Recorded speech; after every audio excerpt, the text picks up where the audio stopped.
Nice to see you, Mr. President. Nice to see you, Greta. Surprised to see you here all the way in Singapore. Well, it was a good place, and you're the only one I've done an outdoor interview, and it's about 130 degrees, but that's okay. I think it's about 150, but yeah, anyway. It's pretty hot. What surprised you today about Kim Jong-Un?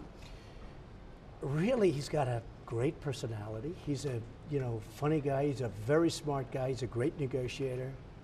He loves his people. Not that I'm surprised by that, but he loves his people. And I think that we have the start of an amazing deal. We're going to de-nuke North Korea. It's going to start immediately, and a lot of other things are happening, including getting the remains back. You know, I know you've been so involved in so many ways in North Korea, but getting the remains back, Greta, is so important to so many people. They've called me, they've written me letters, please, can you do it? And he's agreed to do that. Thousands of people, so, who died in the war. So that's a big deal. So you put the human rights issue on the table today, and he reacted how? Very well. I mean, we obviously were talking about the denuclearization 90% of the time, but we put a lot of other things, including human rights were mentioned. Getting the remains back were a big factor. In fact, we put it in the document. We're able to get that in the document. We got a lot of good things in that document. That was far beyond what anyone thought was going to happen. Give me some sort of behind the scenes. Did you issue an ultimatum to him? Did he issue an ultimatum to you? What was the reaction back and forth? Not an ultimatum. We've been dealing for 3 months, really, and we've been dealing through our various representatives, including Secretary of State Mike Pompeo, who's done a really fantastic job. So we've been dealing for a pretty good period of time, and when we met today, we got along right from the beginning. You know, for me, this is hour number 25. I haven't been sleeping for 25 hours. It's been a big, long negotiation, and I'm very proud of it. It starts a process, that could have ended up in a war, that could have ended up with many millions of people. You know North Korea very well. Seoul has 28 million people. That could have ended up with millions of people dead, and we're going to end up with a deal. All right, what about our troops? Are they staying in South Korea? Yeah, they're going to stay. We didn't even discuss that. That wasn't discussed. We are going to get out of the war games that cost so much money, because I think, number one, it's very provocative, and I want to do it, and I think they're very happy about it because it is so provocative, but it costs a fortune to do it, and we won't do that as long as we're negotiating in good faith.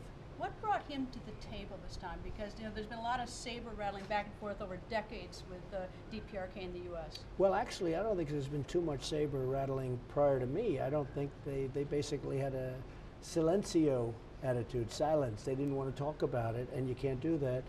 And I think the initial rhetoric was very important, frankly, as much as I hated to do it and as much as some people thought I was doing the wrong thing. I think without that, we wouldn't be here. I also think that he really wants to make a deal. He wants to do something because he knows that we mean business. I don't think he felt that in the past. I think in the past it was different people. It didn't work out. But he knows that we want to do business. We have to do business, and we will do business. And now we do have, it's been, not a long time, but although you could say that from day one we've been talking about North Korea, and in a very tough manner. But I think we signed a document today which was far greater and more comprehensive than people thought. Nobody thought this was possible. What do you think he thought of you after he left?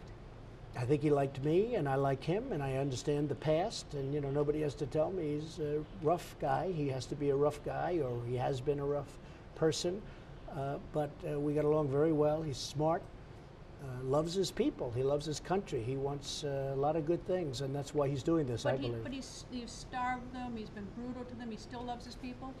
Look, he's doing what he's seen done. I mean, if you look at it, but I really have to go by today and by yesterday and by a couple of weeks ago, because that's really when this whole thing started.